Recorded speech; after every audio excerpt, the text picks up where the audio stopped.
Bona tarda. Passats aquests 5 minuts de cortesia, perquè tothom tingués temps d'acabar-se d'afegir, si us sembla, doncs comencem aquesta sessió. Em fa molta il·lusió veure noms coneguts en el xat. Per tant, benvinguts i benvingudes a aquesta última conferència del programa Ignàgora 2020. Com alguns ja sabeu, aquest programa és un cicle de conferències, un espai de reflexió i aprofundiment en la figura de Sant Ignasi i els valors ignasians en la societat actual. I també com aquests valors, d'alguna manera, poden contribuir en el lideratge i el governament dels diversos àmbits de les ciutats, de les empreses i l'educació del present i del futur. Aquest cicle està organitzat per Manresa 2022, l'Ajuntament de Manresa i la Fundació La Cova de Manresa. Els que més o menys el aneu seguint, sabeu que normalment es porta a terme durant el mes de març a través de diverses xerrades i ponències de professionals i especialistes i que, malgrat tot, aquest any hem hagut de plaçar-ho per la situació fins al mes de novembre.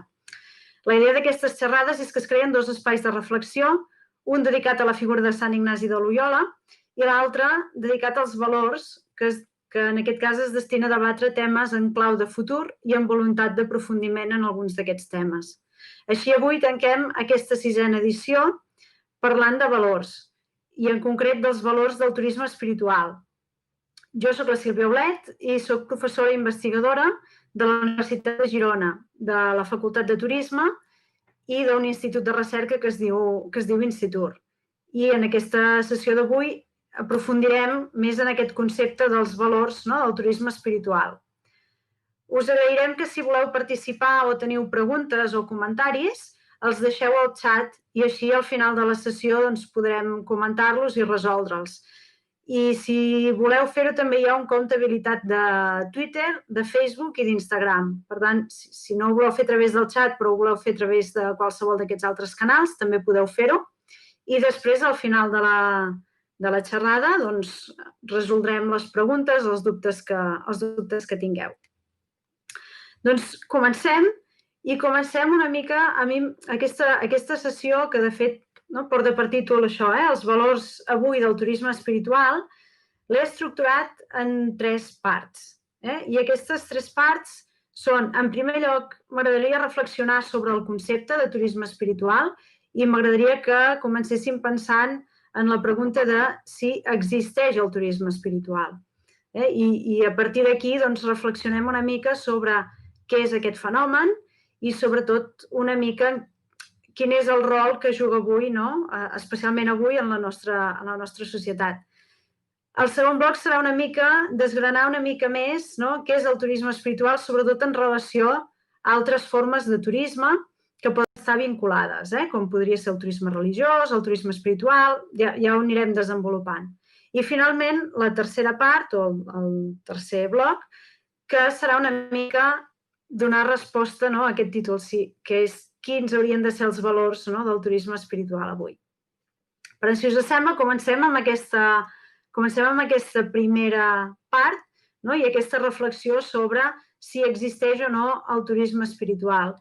I m'agradaria començar una mica fent-vos reflexionar i que pensem si realment podem contestar sí o podem contestar no a aquesta pregunta, sobretot en un context, crec que parlar de turisme avui i parlar de turisme ara és complicat perquè realment estem tots immersos en aquesta pandèmia que el mes de març ens va fer tancar fronteres, que hem vist, especialment tots els que treballem d'alguna manera o investiguem en l'àmbit del turisme, hem vist com en alguns llocs el turisme, l'activitat ha quedat frenada de cop. Hem viscut també massificacions de molts espais naturals, al contrari del que estem dient, i per tant estem vivint en un context completament diferent al que estàvem acostumats. I en aquest context la pregunta és aquesta, si podem parlar de turisme espiritual. Normalment, els que venim del món acadèmic sempre comencem amb una definició, que una mica és el que toca. La donarem més endavant, de moment no. Però fixeu-vos que, per exemple, si parlem de turisme cultural, diem què és cultura i què és turisme i com es relaciona. Si parlem de turisme gastronòmic, doncs el mateix. Què és cultura i què és gastronomia, perdoneu, què és turisme i què és gastronomia i com es relacionen. Clar, en aquest cas estem parlant de turisme i estem parlant d'espiritualitat. Probablement les dues paraules les coneguem i estem familiaritzats, però què passa quan s'ajunten? I què passa quan parlem això, de turisme i espiritualitat, o parlem de turisme espiritual, especialment perquè si parlem d'espiritualitat no sabem que potser és d'aquelles paraules que potser tots imaginem què vol dir, però si ara haguéssim de definir-la potser ens costaria, perquè sí, podem agafar el que diu el diccionari o podem agafar i podem dir, clar, l'espiritualitat és allò que està relacionat amb l'esperit, és allò que està relacionat amb l'ànima, és quelcom intangible, però al final parlar d'espiritualitat a vegades també ens costa, perquè implica fer un exercici de mirar cap a dintre, a vegades és un exercici de mirar cap a fora, implica una introspecció, però també implica establir contacte amb els altres i parlar-ne, i això no sempre és fàcil i a vegades ens costa. Vam estar treballant en un projecte amb joves i una de les coses que els costava més quan estaven fent activitats relacionades amb l'espiritualitat era després compartir el que havien sentit i el que havien viscut, que també és part de l'experiència. I per tant estem en un terreny que a vegades pot ser una mica complicat en aquest sentit. Llavors, des del sector del turisme, en general, la relació entre turisme i espiritualitat s'ha tractat des de diferents perspectives. I s'ha tractat des de diferents perspectives perquè han sigut diversos els estudiosos que han decidit donar-hi un cop d'ull i endinsar-se en aquest estudi. També us diré que com a turisme espiritual, amb el nom de turisme espiritual, podríem dir que és relativament nou, perquè fa relativament poc que en parlem, tot i que és un fenomen que existeix de molt antic. Però normalment se li donaven altres noms, com pelegrinatge o turisme religiós. Després veurem que no és exactament el mateix, tampoc sempre, però fixeu-vos que el boom aquest que estem vivint ara de turisme espiritual, dius, ostres, per què abans no passava? Doncs viatges als espais sagrats hi han set sempre i han set amb aquestes motivacions religioses i espirituals. Per tant, potser ara sembla que està com de moda, però no és tan nou. El que sí que és relativament nou és aquest interès per estudiar-ho, que des del sector, que dèiem, més acadèmic, s'està començant a estudiar i això podríem datar-ho més o menys de finals dels anys 90 o els 2000. I aquí diríem que hi ha dues maneres d'aproximar-s'hi, però normalment la majoria de les persones que han estudiat aquest fenomen ho fan sobretot des de la sociologia i entenent una mica les relacions socials i l'espiritualitat com una mena de pràctica social, diguéssim. Fins i tot hi ha hagut alguns autors, jo ara no us els citaré perquè al final, si barregem els noms, però si teniu ganes de llegir, per exemple, McCannell és un dels autors que comença a parlar del turisme i l'espiritualitat.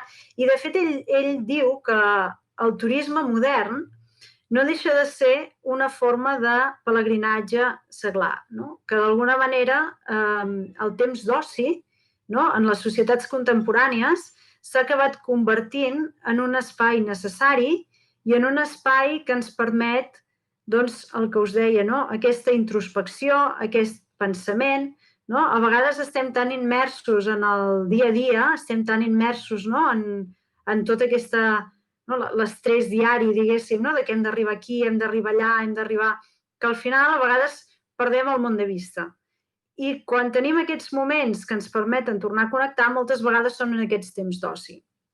I de fet us ho relaciono amb el que us estava comentant al principi. Fixeu-vos que durant aquests mesos de confinament que no hem pogut sortir, tothom estava a casa, però la que s'ha pogut sortir, hi havia aquesta necessitat d'una banda de trencar aquesta rutina, d'estar a casa i trencar amb aquest espai quotidià, però a més també de desenvolupar aquestes activitats d'oci, i ho hem vist i ho estem veient. Per tant, el turisme, d'alguna manera, per alguns es converteix en aquest espai. Però, clar, no tot el turisme o totes les activitats turístiques que puguem fer podríem dir que es consideren espirituals. Aquest autor el que suggereix és que el turisme ha vingut d'alguna manera com a substituir els pelegrinatges i d'alguna manera com que el turisme és com una nova forma de religió a la que tothom d'alguna manera s'hi aboca. Jo no estaria principalment massa d'acord amb aquesta idea, perquè realment també ho estem veient. Hi ha moltes pràctiques turístiques que no podríem dir que són espirituals. Per tant, mirem-ho i reflexionem una mica sobre aquesta idea. Sí que hi ha autors que parlen realment d'un turisme espiritual en aquest sentit de realització i en aquest sentit de buscar aquesta introspecció i aquest contacte. I, de fet, per exemple, les primeres definicions que podríem trobar d'aquests anys 2000 que us deia, doncs, per exemple, ens diuen que és una forma de turisme que està orientat religiosament, que implica visitar temples, participar en recessos o recórrer rutes de pelegrinatge. O, per exemple, hi ha altres autors que diu que, per exemple, en el cor del turisme espiritual hi ha el desig de gaudi i significació espiritual i benestar. També en parlarem del benestar. Fixeu-vos que també hi ha altres autors, per exemple, que diuen que el turista espiritual és algú que visita un lloc fora del seu espai habitual de residència, que això també ho hem comentat, amb la intenció de créixer espiritualment en relació a Déu o en relació a alguna divinitat o no. Per tant, fixeu-vos que ni els experts, d'alguna manera, o les persones que es dediquen a la investigació, s'acaben de posar ben bé d'acord amb què és això del turisme espiritual, diguéssim, si ho haguéssim d'etiquetar d'alguna manera o ho haguéssim de posar dins d'alguna casella. Jo us diria que el turisme espiritual és aquella activitat turística que ens porta a una experiència transformadora. Si em demaneu a mi la definició, i ara hi anirem aprofundint, seria aquesta. Segur que molts de vosaltres, especialment tots els que us dediqueu al sector turístic, teniu present al principi quan es parla de les necessitats turístiques, es parla de la famosa piràmide de Maslow. Si la teniu al cap, la piràmide de Maslow ens situa les necessitats fisiològiques o més bàsiques a la base de la piràmide i a mesura que anem pujant els escalons d'aquesta piràmide, doncs ens trobem amb altres necessitats relacionades amb la seguretat, necessitats socials, d'autoestima i d'autorealització, que són les que tenim a dalt de tot de la piràmide. Fixeu-vos que si extrapolem aquesta piràmide de les necessitats d'alguna manera a la piràmide de les necessitats del turista o del viatger o del visitant, fixeu-vos que els visitants funcionen més o menys de la mateixa manera també. És a dir, quan nosaltres ens plantegem viatjar i volem anar a un destí, el primer que tenim en compte o el primer que mirem són les necessitats bàsiques d'alguna manera. Parlo sempre de manera general. I, per tant, què és el que es mira? El transport, l'allotjament, la restauració. I, d'alguna manera, quan ens plantegem fer turisme, ningú qüestiona que aquestes necessitats bàsiques no les tindrem cobertes durant el nostre viatge, perquè sabem que anem on anem, trobarem llocs per dormir, trobarem llocs per menjar i ens podrem moure relativament fàcil. Per tant, aquest seria el motor, diguéssim, que impulsa a molta gent a viatjar, que sabem que aquestes necessitats bàsiques durant el nostre viatge d'alguna manera les tindrem cobertes. No podríem dir el mateix, per exemple, si ens poséssim en els viatgers del segle XIX o fins i tot en els pelegrins que a l'edat mitjana sortien a fer un viatge cap a Terra Santa o cap a Santiago de Compostela, perquè en aquells moments no teníem ni la informació que tenim ara, ni l'accés a la informació, ni teníem les facilitats, ni teníem els mitjans. I, per tant, era emprendre un viatge que sabíem on anava, però no sabien ni quan duraria, ni què es trobarien pel camí, ni com seria. I quan us explico això, recordo una xerrada que va fer el Xavier Meloni a Montserrat, on deia que cada cop que sortim de casa ens hauríem de plantejar que pot ser l'últim cop que ho fem i que valgui la pena el viatge, I potser en aquests moments això no ens ho plantegem massa, que quan sortim si realment val la pena. Però en qualsevol cas, aquesta facilitat de cobrir aquestes necessitats bàsiques la trobem o la donem per sentada. Fixeu-vos que el segon escaló és el de la seguretat en la piràmide i fixeu-vos que això també afecta molt directament al turisme. No ens plantegem el viatjar o no ens plantegem el anar, perquè sabem que trobarem per dormir, sabem que trobarem, però sí que la seguretat és una qüestió important i fixeu-vos especialment, us torno a dir, en el moment en què estem ara, que moltes vegades, doncs clar, home, si ara haguéssim de viatjar, poguéssim viatjar, viatjaríem igual? Faríem els mateixos viatges? Aniríem a qualsevol destí o abans ens informaríem de veure quines són, quina és la situació, parlem de seguretat, pot ser seguretat, estabilitat política o, per exemple, això, en entorns, diguéssim, en aquest context de pandèmia, on ens puguem sentir, per exemple, més segurs des del punt de vista sanitari. Per tant, fixeu-vos que conforme anem pujant, ens anem replantejant coses. El següent punt serien, en l'escala, són les necessitats socials, el desenvolupament afectiu, l'expressió, i fixeu-vos que això també està molt desenvolupat en el turisme, perquè quan anem a un lloc ho hem de comunicar, i a part de que ho hem de comunicar, doncs tenim xarxes socials, pengem les imatges a Instagram, a Facebook, perquè no és només anar allà, sinó que, a més, volem que els nostres amics, que els nostres companys de feina, que tothom sàpiga que hem estat allà, i volem compartir-ho. Per tant, aquesta idea de satisfer aquestes necessitats socials.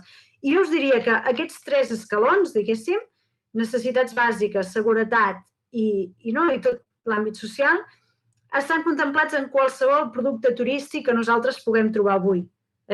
Un paquet, diguéssim, turístic per anar a passar un tot inclòs en una zona de sol i platja, un tour cultural, on normalment això hi és tot. Clar, per tant, on entraria aquesta experiència transformadora que estàvem dient? Aquesta experiència transformadora, clar, aniria directament a satisfer aquestes necessitats més altes de la piràmide, aquestes necessitats d'autorealització. I aquesta autorealització que pot ser aquest desenvolupament personal que es pot buscar a través de diferents maneres. Però al final, la finalitat d'aquest turisme espiritual és anar a buscar aquesta experiència transformadora. Aquesta experiència transformadora que fixeu que va implícita, per exemple, en moltes activitats com els pelegrinatges, que ara en parlarem, però, per tant, la definició, diguéssim, de turisme espiritual que després anirem completant seria aquesta, serien aquests desplaçaments turístics o aquestes activitats turístiques que fem a la recerca d'una experiència transformadora. I això no sempre s'aconsegueix, perquè fixeu-vos que ja no depèn tant de qüestions externes, dels operadors, de qui ens pugui acompanyar, sinó que, evidentment, hi ha d'haver una voluntat també per part de la persona que emprèn aquest camí. Per més que ens digui no, sentiràs i viuràs, si no hi ha aquesta motivació interior i aquesta voluntat, no hi ha aquesta experiència. Per tant, en el turisme espiritual convergeix d'alguna manera aquesta voluntat amb el que ens pugui ajudar l'entorn de la destinació on anem o del lloc on anem. Per tant, una mica, vist aquesta idea de què és el turisme espiritual o aquest concepte, anem una mica a aquesta segona part en la que m'agradaria acabar de desgranar una mica més el concepte de turisme espiritual i sobretot relacionar-lo amb altres tipologies turístiques que segur que hem sentit, que segur que ens sonen, algunes ja us les he anat comentant, però que veureu que al final acaben una mica de configurar aquest ventall que dèiem de què és el turisme espiritual. Mireu, us estava dient que els experts no es posen d'acord a vegades en definir què és turisme espiritual. Jo no sé si cal que ho definim. Potser el que cal és que entenguem què és i quins valors té i a vegades no cal buscar aquestes definicions que ens encasellin. Però el que sí que és veritat és que si vosaltres feu una mica un exercici de buscar per internet, no? Ara estem a l'era aquesta, no? Tot ho posem a Google i si no surt a Google sembla que no existeixi, però si feu aquest exercici de buscar turisme espiritual, per exemple, veureu que s'us obre un ventall de possibilitats, diguéssim, no? I que cada institució, cada administració ho ven, ho promociona o sigui, l'etiqueta pot ser la mateixa que és turisme espiritual, però sota un ventall diferent, no? O sota un prisma diferent. Nosaltres vam estar fent una mica un estudi a nivell de la Universitat de Girona a través d'un projecte europeu en el que vam estar participant, que es deia Spirit Youth, on, per exemple, els Amics de Montserrat també hi van participar, i vam intentar una mica definir què era turisme espiritual, però sobretot no tant definir turisme espiritual, sinó quines activitats es podien considerar, no, com a activitats de turisme espiritual. Va ser una experiència molt interessant perquè en el projecte era un projecte europeu i teníem participants de diferents països d'Europa, italians, francesos, holandesos, nosaltres mateixos, i al final veus que a vegades la mateixa paraula s'entén de diferents maneres, perquè uns ho entenen més cap a un costat, els altres més cap a un altre. I, en definitiva, una mica la conclusió a la que vam arribar és que podríem parlar com de 3 tipologies o 3 branques dins del turisme espiritual, que al final són com branques d'un arbre i que, per tant, d'alguna manera les branques es toquen. No són caixes aïllades, sinó que són branques que estan relacionades. Però podríem dir que hi ha un turisme espiritual amb una orientació potser com més cultural, hi ha un turisme espiritual més de contacte amb la naturalesa i després hi ha un altre turisme espiritual que pot ser orientat religiosament o no, però que es relaciona amb aquestes pràctiques que dèiem, de buscar aquesta introspecció, buscar aquest desenvolupament, aquest creixement personal, etc. Per tant, explorem una miqueta aquestes 3 branques que us estava dient. El turisme amb orientació el turisme espiritual amb orientació cultural faria referència, d'alguna manera, a aquelles activitats que d'alguna manera ens poden portar també o acompanyar en aquesta reflexió, aquesta introspecció, o també a vegades a través de activitats artístiques, activitats creatives. Fixeu-vos sobretot que hi ha a vegades aquest turisme més amb orientació cultural també es pot relacionar, per exemple, amb temes relacionats amb la memòria, amb les pròpies arrels, amb buscar qui som, d'on venim. Clar, qui som, d'on venim, no només nosaltres, sinó la nostra cultura, la nostra civilització, les nostres arrels i tradicions religioses, per exemple. Moltes vegades hi ha viatges que es fan, per exemple, a Jerusalem, a Terra Santa, que la idea és veure no només els llocs on va passar la vida de Jesucrist, sinó també una mica veure el començament, l'origen de tot. És aquesta necessitat de buscar les arrels. I també està relacionat moltes vegades, fixeu-vos, si parlem d'art, si parlem de cultura, parlem d'arquitectura, parlem de bellesa. Sabeu que la bellesa, també s'ha escrit bastant sobre la bellesa, la bellesa salvarà el món, la bellesa va més enllà de l'estètica, té una dimensió ètica, té una dimensió espiritual. De fet, el papa Francesc va escriure aquesta encíclica, la Via Pulcritudinis, parlant de la bellesa i del rol que té la bellesa, per exemple, en ajudar-nos. Per tant, una mica també aquesta contemplació de l'art, contemplació de l'arquitectura, contemplació de tots aquests espais que d'alguna manera ens poden portar a aquesta reflexió. Per tant, fixeu-vos que és interessant que a vegades pensem, fixeu-vos que el turisme, que ara ens venen tot això de les experiències, sembla que el turisme ja no ha de ser només anar a veure, sinó que ha de ser anar a veure i fer alguna cosa, Però aquest turisme espiritual, més que anar a veure i fer alguna cosa, és justament al revés, és anar no a veure i fer alguna cosa, sinó que és anar a la contemplació. I, per tant, passar una mica de l'acció i d'aquesta, que dèiem, voràgina, del fer del turista que a vegades sembla que porti una llista i que hagi de fer, a la contemplació. i el dedicar un espai per contemplar, per reflexionar. Per tant, és important que ho tinguem una mica al cap. I fixeu-vos, per exemple, us parlava també des del punt de vista no només de la bellesa, la creació artística.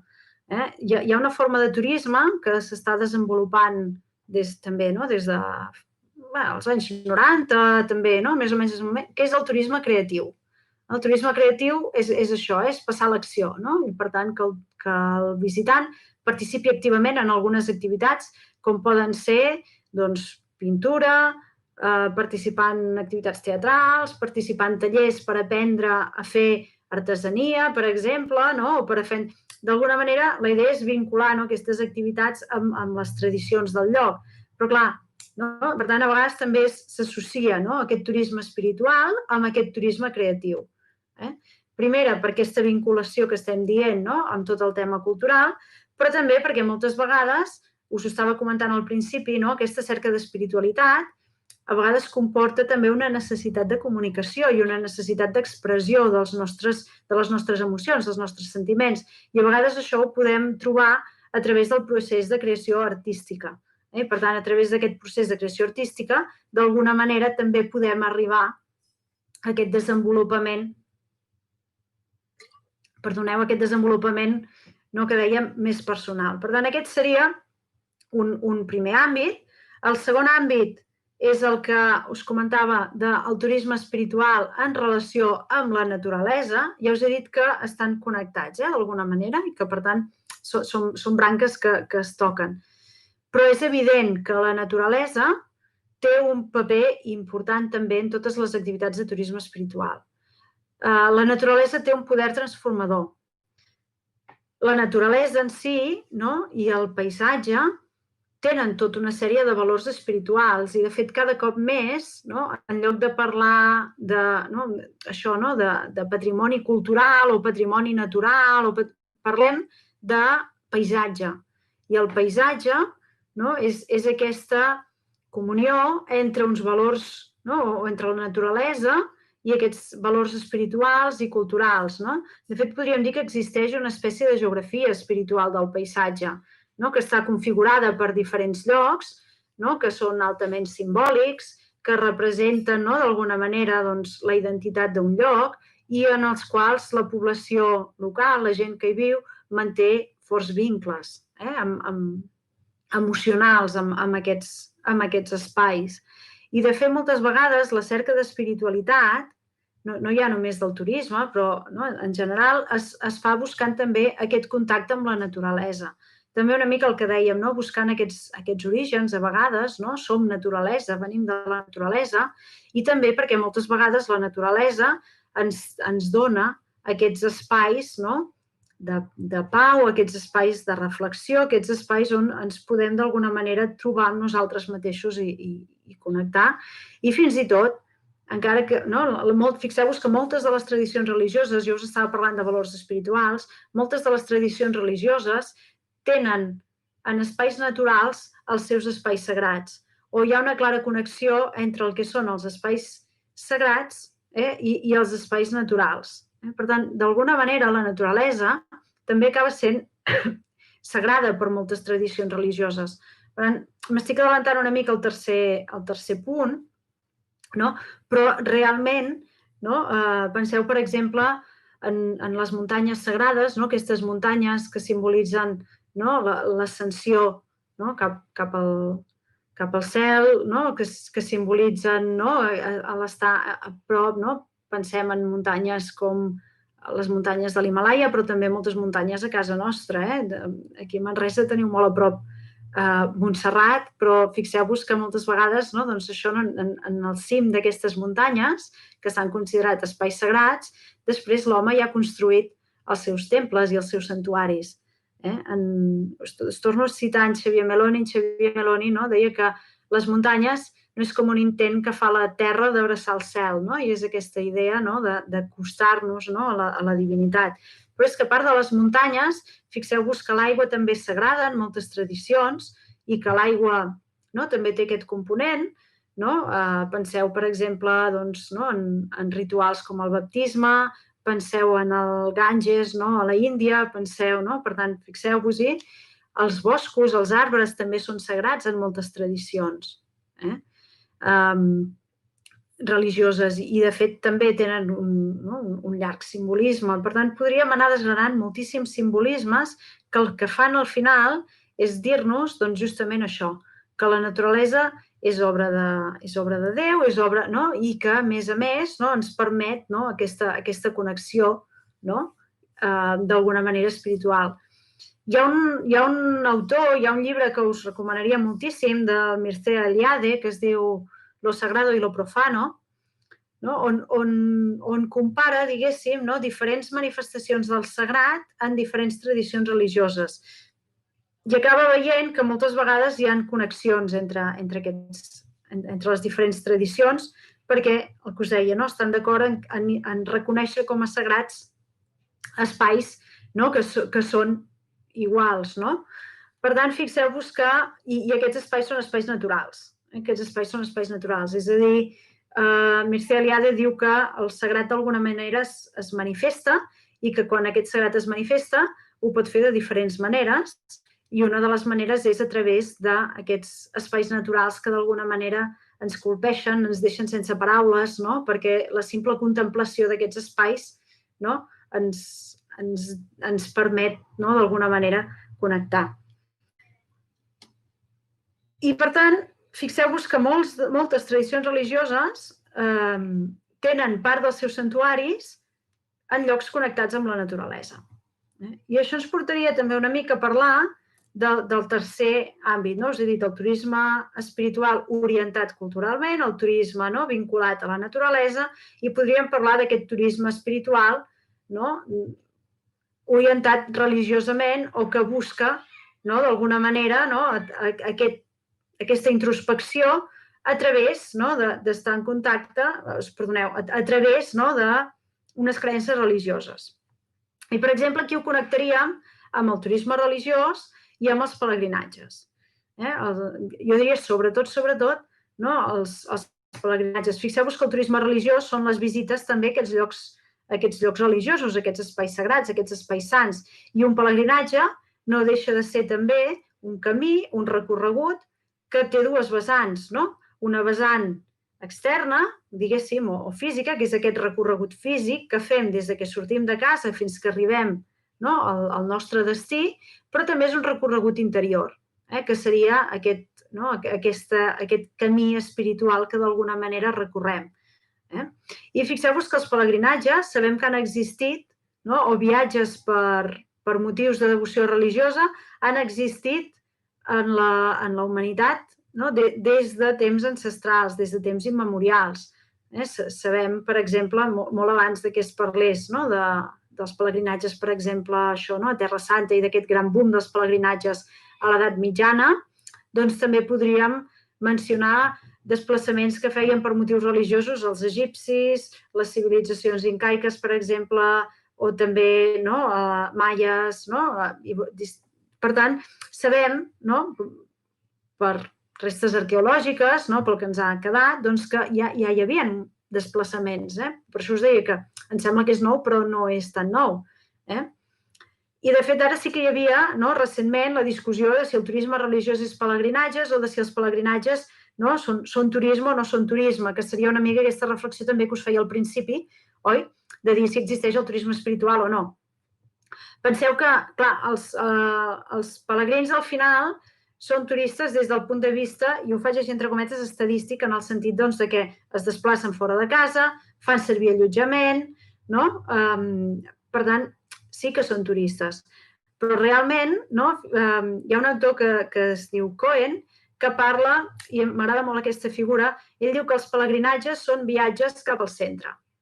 Un pelegrinatge és un viatge cap al centre, en el sentit que tu vas a un centre de pelegrinatge, un centre de devoció, però és també un viatge cap al centre de tu mateix, un viatge interior. El que us estava dient és que els pelegrinatges cada cop s'estan desenvolupant més també, però que també estem desenvolupant estem important també altres activitats relacionades amb l'espiritualitat, no? Com retirs espirituals, desenvolupament personal, teràpies alternatives, I us estava comentant que moltes vegades aquest turisme espiritual es relaciona també amb el turisme de benestar.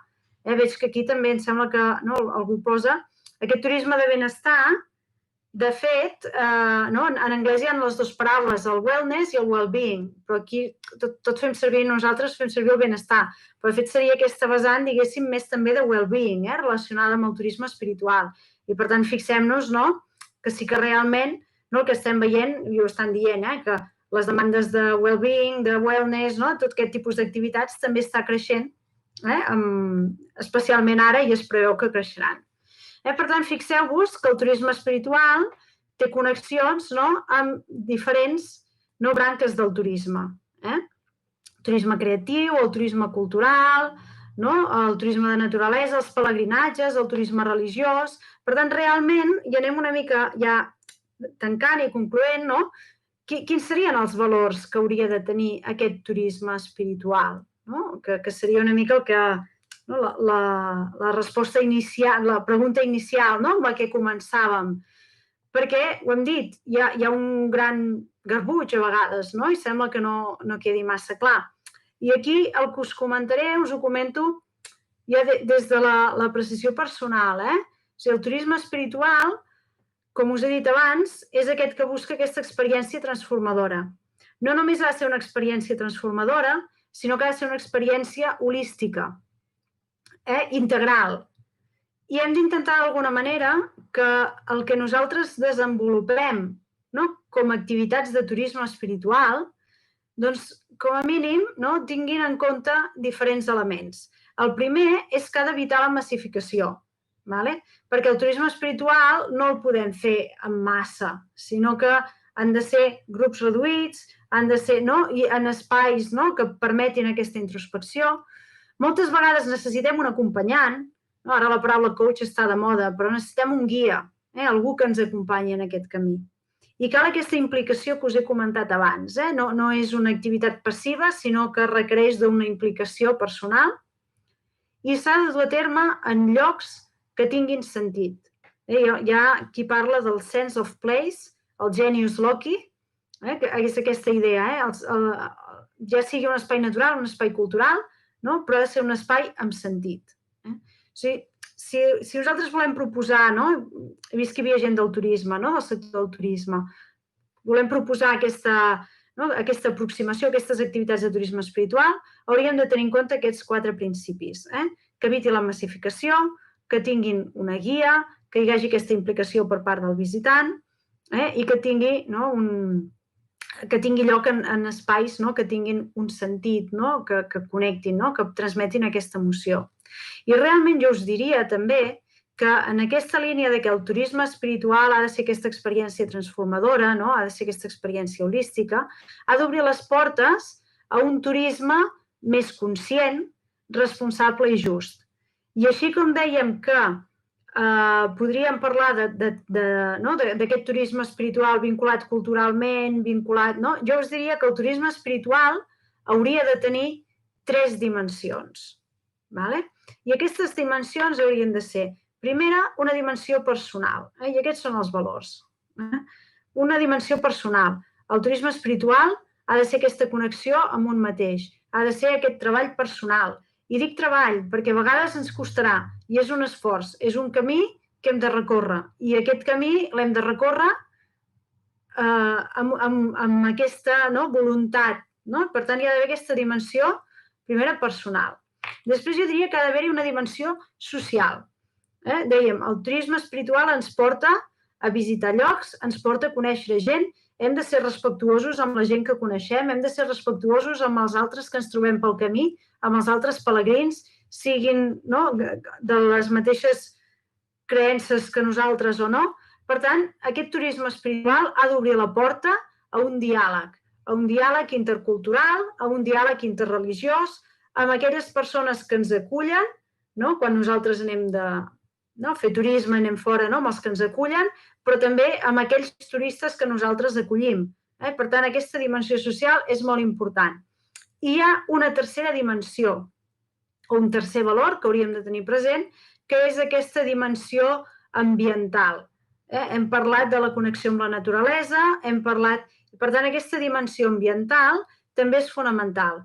El turisme espiritual ha d'ajudar a desenvolupar o a caminar cap a un desenvolupament sostenible, cap a formes de turisme més respectuoses amb les persones i amb el medi. I, per tant, d'alguna manera hem de treballar també aquesta tercera dimensió. Jo us diria que totes tres són indissociables i que d'alguna manera si volem treballar en l'àmbit del turisme espiritual i sobretot volem que el turisme espiritual tingui una dimensió contemporània i que puguem parlar realment de que avui o en un futur molt proper hi ha propostes coherents de turisme espiritual, haurien de contemplar aquestes tres dimensions. Aquesta dimensió més personal, aquesta dimensió social i aquesta dimensió ambiental. I integrar-les en les propostes turístiques que fem. Perquè al final això ens pot ajudar a caminar cap a un món millor, no només per nosaltres, sinó per tots els que ens envolten i pels que han de venir. I al final aquest seria el verdader valor que pot aportar el turisme espiritual en la societat contemporània. Moltes gràcies. Fins aquí la presentació. Tinc problemes de connexió. S'han recuperat les preguntes. Si us sembla, vaig a mirar al xat les preguntes que heu anat posant i si voleu interactuar a través del xat o voleu... podem intentar interactuar. La primera pregunta sobre de l'Albert. El paisatge urbà pot esdevenir un espai de transformació i contemplació. Sí que el paisatge urbà pot ser. De fet, he posat el focus també molt en els espais naturals, però penseu que hi ha ciutats santes, hi ha ciutats... Penseu en Jerusalem, per tant, hi ha espais que ens permeten connectar. Penseu en Barcelona, penseu en la Sagrada Família. Penseu... Clar, si nosaltres pensem en paisatge urbà i pensem només en edificacions o en torres de xemeneies o en torres, potser ens costa. Però sí que és veritat que hi ha exemples d'espais urbans que tenen espais sagrats que ens permeten connectar i que hi ha experiències transformadores molt fortes que es poden produir. I, de fet, penseu una mica el que dèiem, grans viatges com Santiago de Compostela, com Jerusalem, com podria ser Roma mateix també, o fins i tot en altres tradicions, on l'espai urbà també és part d'aquests espais sagrats. Potser no tot l'espai, però sí que hi ha zones o llocs d'espais sagrats que ens permeten connectar. Hi ha una altra pregunta de la Glòria. En molts casos es pot dir que també busca la salut del cos i de l'ànima. Sí. De fet, és aquesta idea que dèiem del well-being i el wellness. Al final, el turisme espiritual hauríem de tenir aquesta aproximació holística. I en aquesta aproximació holística hauríem de també tenir en compte el que dèiem, el benestar del cos i de l'ànima. I per això també podríem dir que ara està com de moda, perquè també fixeu-vos que creix molt la preocupació per cuidar-se, per menjar sa, per fer esport, per fer...